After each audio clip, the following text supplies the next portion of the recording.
Buenos días. Un hombre llamado Lázaro estaba enfermo. Vivía en Betania con sus hermanas, María y Marta. María era la misma mujer que tiempo después derramó el perfume costoso sobre los pies del Señor y los secó con su cabello. Su hermano Lázaro estaba enfermo, así que las dos hermanas le enviaron un mensaje a Jesús que decía: Señor, tu querido amigo está muy enfermo. Cuando Jesús oyó la noticia, dijo: la enfermedad de Lázaro no acabará en muerte, al contrario, sucedió para la gloria de Dios, a fin de que el Hijo de Dios reciba gloria como resultado. Aunque Jesús amaba a Marta, a María y a Lázaro, se quedó donde estaba 2 días más. Pasado ese tiempo, les dijo a sus discípulos: volvamos a Judea. Pero sus discípulos se opusieron diciendo: Rabí, hace solo unos días la gente de Judea trató de apedrearte. ¿Irás allí de nuevo? Jesús contestó: cada día tiene 12 horas de luz durante el día. La gente puede andar segura y puede ver porque tiene la luz de este mundo. Pero de noche se corre el peligro de tropezar porque no hay luz. Después agregó: nuestro amigo Lázaro se ha dormido, pero ahora iré a despertarlo. Señor, dijeron los discípulos, si se ha dormido pronto se pondrá mejor. Ellos pensaron que Jesús había querido decir que Lázaro solo estaba dormido, pero Jesús se refería a que Lázaro había muerto. Por eso les dijo claramente: Lázaro está muerto, y por el bien de ustedes me alegro de no haber estado allí, porque ahora ustedes van a creer de verdad. Vamos a verlo. Tomás, al que apodaban el gemelo, les dijo a los otros discípulos: vamos nosotros también y moriremos con Jesús. Cuando Jesús llegó a Betania, le dijeron que Lázaro ya llevaba 4 días en la tumba. Betania quedaba solo a unos pocos kilómetros de Jerusalén, y mucha gente se había acercado para consolar a Marta y a María por la pérdida de su hermano. Cuando Marta se enteró de que Jesús estaba por llegar, salió a su encuentro, pero María se quedó en la casa. Marta le dijo a Jesús: Señor, si tan solo hubieras estado aquí, mi hermano no habría muerto. Pero aún ahora yo sé que Dios te dará lo que le pida. Jesús le dijo: tu hermano resucitará. Es cierto, respondió Marta, resucitará cuando resuciten todos en el día final. Jesús le dijo: yo soy la resurrección y la vida. El que cree en mí vivirá aún después de haber muerto. Todo el que vive en mí y cree en mí jamás morirá. ¿Lo crees, Marta?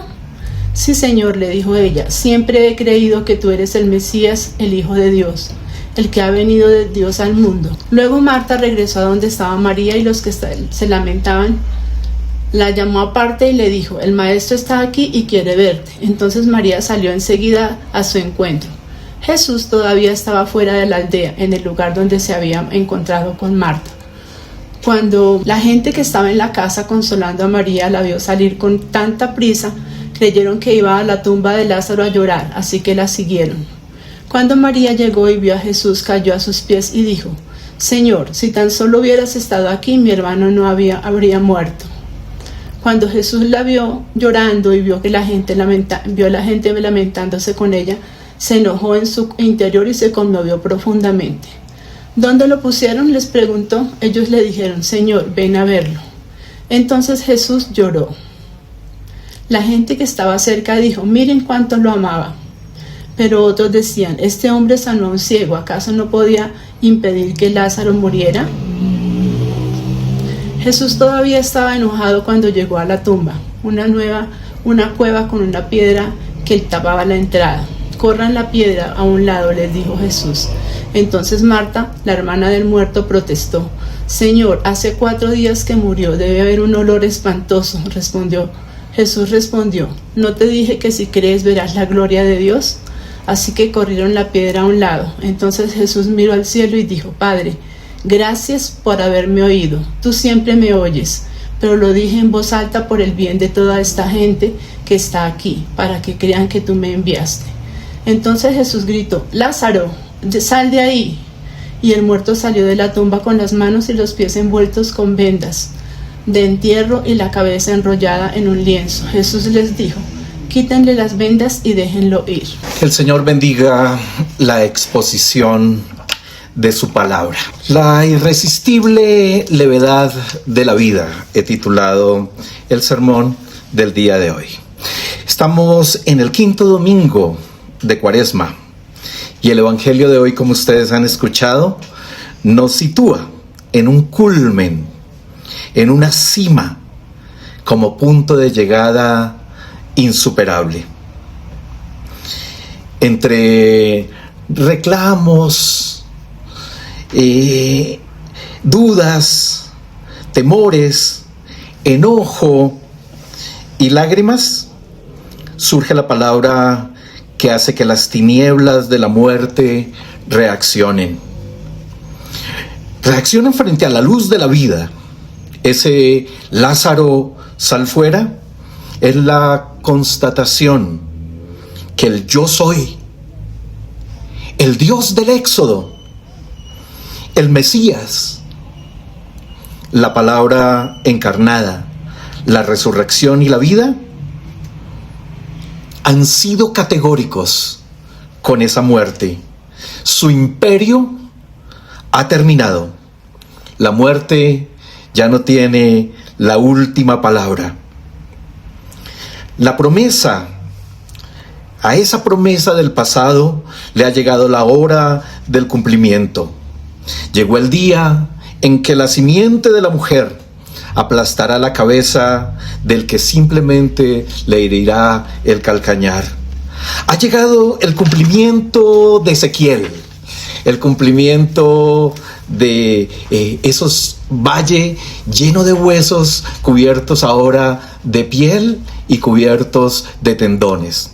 Si bien es cierto que la profecía fue dada para el pueblo de Israel, aquí nuevamente el evangelista Juan, de manera magistral y extraordinaria, entonces nos va a abrir un poco más el panorama. Esto dice el Señor soberano: oh pueblo mío, abriré las tumbas del desierto y haré que te levantes. Eso es lo que está sucediendo en Betania. Ese es el cumplimiento definitivo de esa profecía. Cuando eso suceda, pueblo mío, sabrás que yo soy el Señor. Pondré mi espíritu en ti. Volverás a vivir y regresarás a tu tierra. Entonces sabrás que yo, el Señor, he hablado y que he cumplido mi palabra. Sí, el Señor ha hablado. Entonces el Espíritu surge de manera imponente y volvemos al Edén, de donde nunca debimos haber salido. El signo, entonces, a pesar de lo extraordinario, lo componen una serie de detalles teológicos más asombrosos aún. Un Dios que se atreve a entrar a las casas donde la vida se ha oscurecido, donde el dolor pesa y se siente. El tiempo de Jesús, otro detalle maravilloso del texto, nos dice mucho de los momentos. Se retrasa a propósito 2 días para que la luz supere las tinieblas y al despertar al que duerme en completa oscuridad en brazos de la muerte, sus discípulos inicialmente, pero todos los que están allí y generaciones mucho más adelante puedan creer y puedan depositar su fe y su esperanza en ese Cristo. Lázaro está bien muerto. Lázaro está de 4 días en una tumba, inerte totalmente. Esos días son definitivos. Ya no hay esperanza en lo absoluto. Quizás por ello los reclamos de las hermanas son tan sentidos y fuertes aparentemente. Inicialmente Marta, que de mujer ocupada en muchos quehaceres, ahora se muestra reflexiva y hasta teóloga. Ante la insinuación de la resurrección del hermano, ella tiene convicciones muy fariseicas. Ella sabe, ella tiene la doctrina clara. Claro que resucitará en el día final, pero eso no soluciona la realidad temporal, la pérdida, el dolor, la tristeza. La declaración de Jesús es el corazón del signo de Juan. Yo soy la resurrección y la vida. El que cree en mí vivirá aún después de haber muerto. Todo el que vive en mí y cree en mí jamás morirás. Y el Señor confronta con la pregunta que debió traspasar el alma de esta mujer. ¿Crees esto, Marta? Y Marta simplemente atina a decir: siempre he creído que tú eres el Mesías, el Hijo de Dios, el enviado de Dios que había de venir a este mundo. ¿Saben? Antes de que la tumba de Lázaro se abra, aquí se abrió una tumba. Y María, o en este caso Marta, reacciona a la voz de la vida. Y por eso puede expresar que siempre ha creído que Él es el Mesías. Lo demás del relato solo refuerza esta evidencia. El enojo del Señor ante la realidad y los efectos de la muerte que ésta desata en los seres humanos, ante las lágrimas de María, quien a pesar de su cercanía y el corazón contemplativo, también se desborona, también se derrumba, también se quiebra cuando llega a donde Él está, y el mismo reclamo surge de su corazón. El dolor de ella, sus lágrimas y el lamento de todos los que están junto a ella provocan el enojo del Señor. Enojo que acompaña con llanto, que acompaña con lágrimas que surgen, porque también siente la pérdida de su amigo y la tragedia que viven sus hermanas. Su conmoción es porque el ser humano está instalado en un escenario de muerte del cual no puede escapar, sometido completamente. El signo entonces se completa cuando, ante lo imposible, la voz de mando se levanta para que ahora todos los que escuchan y están allí alrededor de aquella tumba puedan creer que Él es el enviado. Lázaro, sal de ahí. Es el mismo grito creador de vida. Es la misma voz que dice: sea la luz.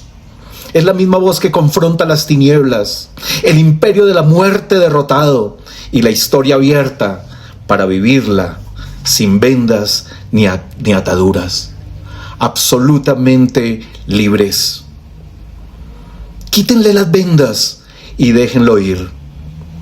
La luz siempre suscita una decisión: creer o rechazar. El texto nos dice que aquel día muchos creyeron, pero también esto abrió otros escenarios de muerte. Reflexionemos entonces, hermanos, en algunos elementos que nos ayuden a conectar nuestra realidad con este precioso pasaje del Evangelio de Juan. Cuando mi premura es sorprendida. Saben, hermanos, somos hijos de la inmediatez. Esta generación especialmente es hija de la inmediatez. Todo lo queremos para allá. El milagro no puede esperar. Tiene que ser ahora, tiene que ser ya, en el mismo instante. Esa era la expectativa de Marta y de María. Sabían del poder salvador del Señor, lo habían visto hacer milagros, obviamente. Por eso su afirmación es tan sentida. Si hubieras estado aquí. Y les pregunto, mis amados hermanos, ¿no es esa nuestra queja? Igualita. Señor, si hubieras estado aquí cuando mi crisis familiar, si hubieras estado aquí cuando vino esta crisis de salud tan fuerte en mi vida o en el de un familiar cercano del cual casi que dependía mi vida. Si hubieras estado aquí cuando metí la pata en ese mal negocio que nos llevó a la ruina. Si hubieras estado aquí cuando cometí el peor error de mi vida, con todo y las consecuencias que esto trajo. ¿Por qué no estabas? ¿Por qué no obraste el milagro? Debemos comprender que generalmente, hermanos, el Señor se adelanta a nuestro tiempo, pero cuando se tarda, no es porque se haya olvidado, más bien nos quiere hacer partícipes de su tiempo y su obrar justo en el momento indicado.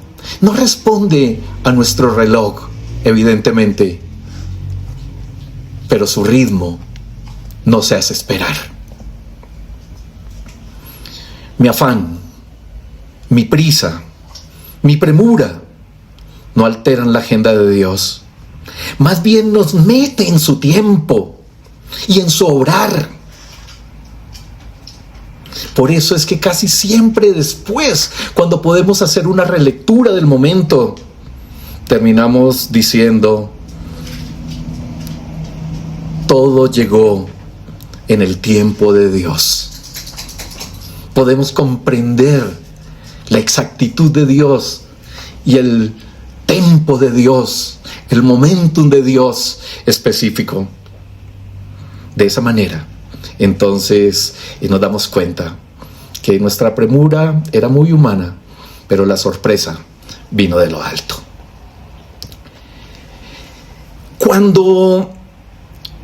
Una reflexión más. Cuando creer nos amplía la vida. Muchas veces estamos cómodos con lo que creemos o sabemos. Y hasta lo defendemos con tesón. Y algunas veces con fanatismo, con extremismo. Marta sabía la teoría de la resurrección de los muertos en el día final. Tenía la doctrina fariseica correcta para los estándares de la ideología del momento. Pero la sorprende la vida eterna en persona. El propósito del signo de Juan en esta historia de Lázaro es que abramos nuestros horizontes de fe, de poder creer en el yo soy, de poder creer en el poder creador de Jesús, el Cristo de Dios.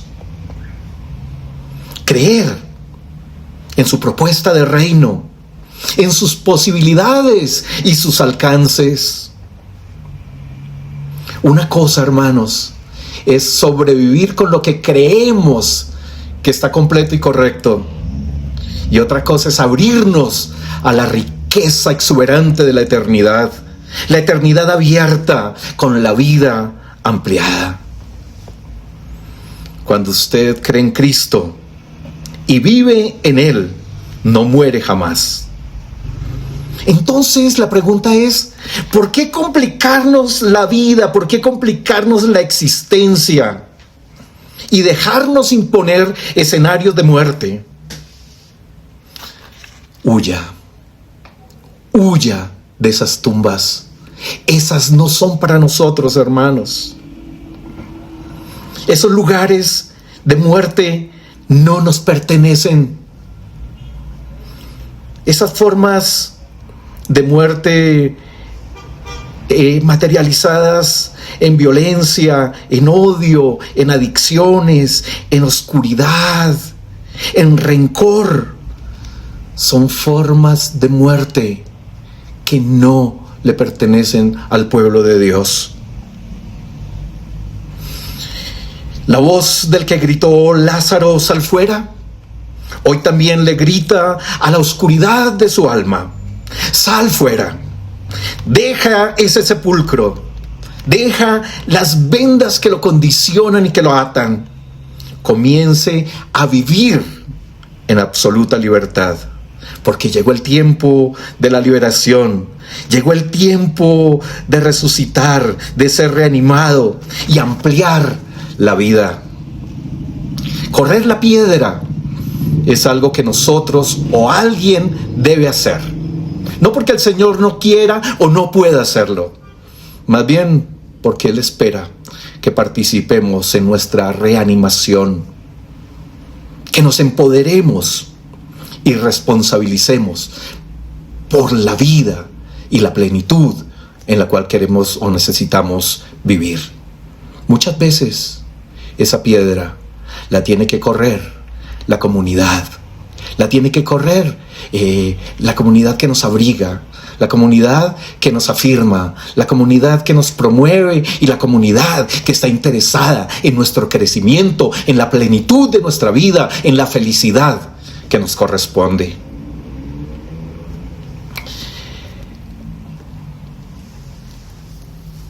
Una última reflexión. Cuando las lágrimas y el enojo nos invitan a actuar. Generalmente, no sé si comparten esto, hermanos, pero generalmente nuestro enojo no es bien encausado. O nos enojamos y nos quedamos anclados en esa emoción y hacemos mucho daño, casi siempre, a los que más amamos. El Señor se enojó ante la imposibilidad que el ser humano tenía frente al imperio de la muerte. Se conmovió hasta los tuétanos ante su tiranía y todo lo que este imperio desataba en el ser humano. El dolor, la tristeza, la angustia, la ansiedad, la depresión, la vejación, etc. No sé si se dan cuenta que el Señor no explica el sufrimiento, quizás ni siquiera es el momento para ello, pero sí camina al lado de Marta, sí camina al lado de María, sí camina al lado de todos los que estaban allí y se compadece. Además,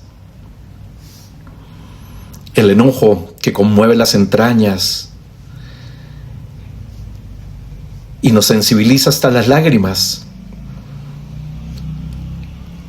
ese que nos lleva a empatizar, ese que nos lleva a relacionarnos profundamente con el sufriente, esas lágrimas son las que valen la pena, hermanos.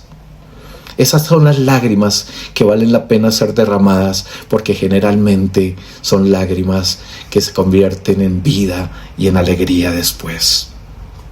Jesús lloró. Sí. Y seguramente continúa llorando ante nuestros fracasos, dolores, desencuentros, tragedias, guerras, masacres y desplazamientos. Ese es el mismo Jesús que estaba frente a aquella tumba. Es el mismo que siente profunda amistad. Aquel a quien tú amas está enfermo. Esta humanidad a la que tú amas está enferma. Su conmoción genera justicia, vida. Su indignación crea resurrección y miles de oportunidades para continuar la vida con todo y lo que nos ofrece. Cuando caminamos tomados de su mano el camino, seguramente por difícil que sea, será más transitable, exuberante y maravilloso. La resurrección de Lázaro, ese signo de vida, también se convirtió en el elemento que desencadenó su muerte. Parece que es el momento en que a los doctores, sacerdotes, escribas, se les colmó la paciencia y dijeron: esto, si lo seguimos permitiendo, va a acabar con nuestra nación. Y desde ahí empezó a gestarse todo lo que culminó con su pasión y con su muerte. Pero no le importó. Era su amigo, era la familia que quizás más amaba, con quien compartía los momentos más bellos de su vida aquí en la tierra y su ministerio. Y también estoy seguro que lo sigue haciendo por nosotros, quien también somos sus amigos, como lo va a decir en este mismo evangelio más adelante. Ustedes son mis amigos, ya no mis siervos, ahora mis amigos. Concluyamos entonces. La belleza, la sutilidad, la delicadeza de la vida son esa irresistible levedad. Cuando creemos que nuestro buen Jesucristo es la resurrección y la vida, no moriremos jamás. Eso es sublime, irresistible y bello. Cuando tenemos por cierto que vivimos en Él, viviremos después de haber muerto. ¿Creemos esto? Es la misma pregunta de aquel día. ¿Cree usted esto, hermano? Amada hermana, ¿cree esto? Si cree esto, entonces vivamos con intensidad. Continuemos el camino viendo la gloria de Dios. Incline su rostro y tome un momento para orar.